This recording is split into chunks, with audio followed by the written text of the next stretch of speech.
नमस्कार दोस्तों, स्वागत है आपका अपने चैनल डॉक्टर वाली बातें विद डॉक्टर योगी। आज हम बात करेंगे डेंगू के बारे में। हम देख रहे हैं कि पिछले कुछ महीनों में डेंगू एक महामारी के रूप में फैला है। तो आइए हम शुरू करते हैं। डेंगू डेंगू एक ग्रुप ऑफ डेंगू वायरस से होने वाली बीमारी है। डेंगू वायरस के 4 सीरोटाइप होते हैं: Dane V1, Dane V2, Dane V3, Dane V4। आइए समझते हैं ये कैसे फैलता है। डेंगू एडिस मॉस्किटो के काटने से फैलता है। ऐसा नहीं है कि हर एडिस मॉस्किटो को काटने से डेंगू फैलता हो। ये वो एडिस मॉस्किटो होते हैं जो पहले किसी डेंगू पॉजिटिव मरीज को काट कर आते हैं और फिर डेंगू वायरस इस मरीज के खून के साथ इन मॉस्किटो में आ जाता है। अब ये मॉस्किटो जब किसी हेल्थी पर्सन को काटते हैं तो ये डेंगू वायरस को उस हेल्थी पर्सन में ट्रांसमिट कर देते हैं। ये मॉस्किटो अक्सर दिन में काटते हैं, इसीलिए इन्हें डे बाइटर के नाम से भी जाना जाता है। जैसा कि हम देख रहे हैं कि इस मॉस्किटो की बॉडी पर ब्लैक एंड व्हाइट की मार्किंग्स हैं, इसीलिए इन्हें हम टाइगर मॉस्किटो के नाम से भी जानते हैं।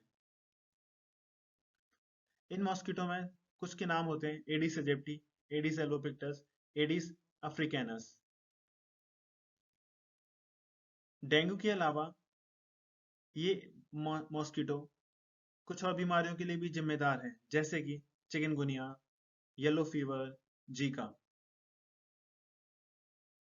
मॉस्किटो के काटने के 5 से 7 दिन बाद लोगों में इसके साइन एंड सिम्टम्स देखने को मिलते हैं, जिसमें मुख्य रूप से शामिल है बुखार, सर दर्द, उल्टी होना, उल्टी होने का मन करना और थकान।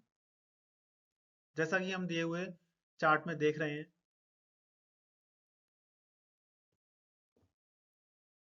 मुख्य रूप से ये लक्षण 4 ग्रेड्स या 4 स्टेजेस में डिवाइडेड होते हैं। ग्रेड 1 में तेज बुखार, सर दर्द रहता है, जिसे अनकैटेगराइज्ड फीवर कहते हैं। ग्रेड 2 में जॉइंट्स में पेन, मांसपेशियों में दर्द, आंखों के पीछे दर्द, जिसे हम रेट्रोवर्बल पेन भी कहते हैं। इसके अलावा तेज बुखार और सर दर्द बना रहता है। ज्यादातर लोग इस स्टेज में रिकवर कर जाते हैं। कुछ ही लोग ग्रेड 3 में पहुंचते हैं और ग्रेड 3 में मरीज की नाक में से खून, मसूड़ों में से खून और पेशाब में खून आने लगता है। ग्रेड 3 में मरीज के प्लेटलेट्स काफी कम हो जाते हैं, जिसमें मरीज को प्लेटलेट्स ट्रांसफ्यूज करने की जरूरत पड़ जाती है। इस स्टेज को डेंगू हेमरेजिक फीवर के नाम से भी जानते हैं। और लास्ट में ग्रेड 4 या स्टेज 4 आती है, जो कि ज्यादा कॉमन नहीं है, जिसे हम डेंगू शॉक सिंड्रोम के नाम से भी जानते हैं। इसमें बीपी कम हो जाता है, जिसे हम pulse pressure, mean systolic blood pressure और यूरिन आउटपुट की मदद से पता करते हैं।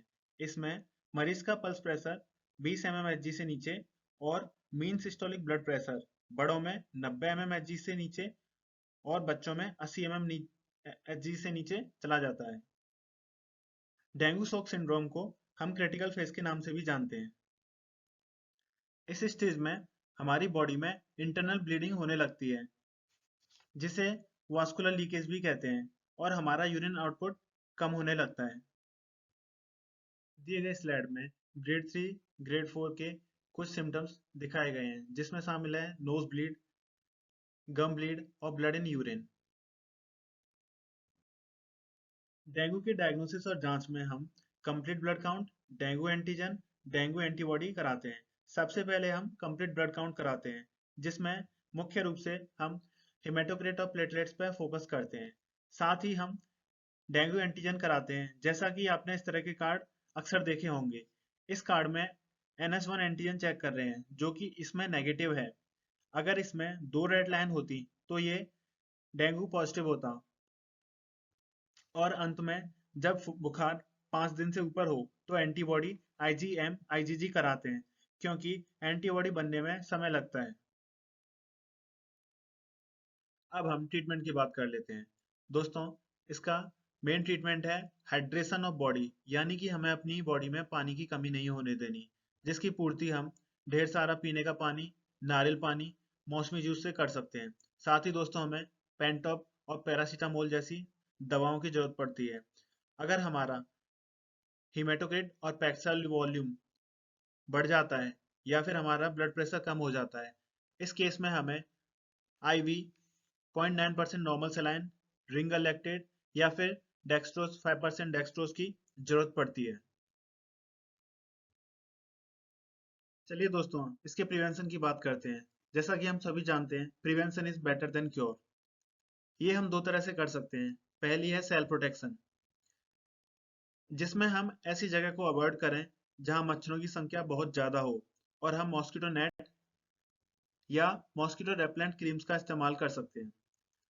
दूसरा, हम अपने आसपास मॉस्किटोज को खत्म करके या कम करके कर सकते हैं।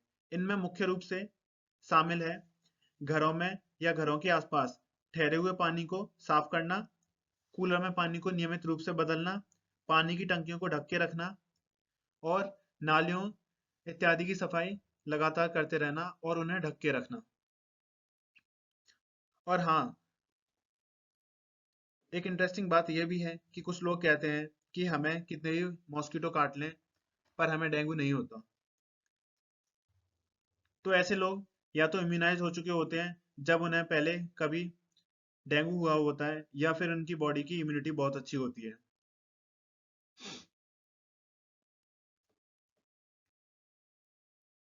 दोस्तों, फिर मिलते हैं अगले वीडियो में एक अलग हेल्थ से रिलेटेड टॉपिक के साथ।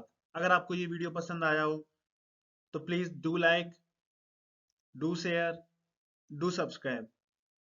Stay happy, stay healthy, and don't forget to press the bell icon to stay tuned, stay updated with Dr. Yogi with the health topics. Thanks for watching.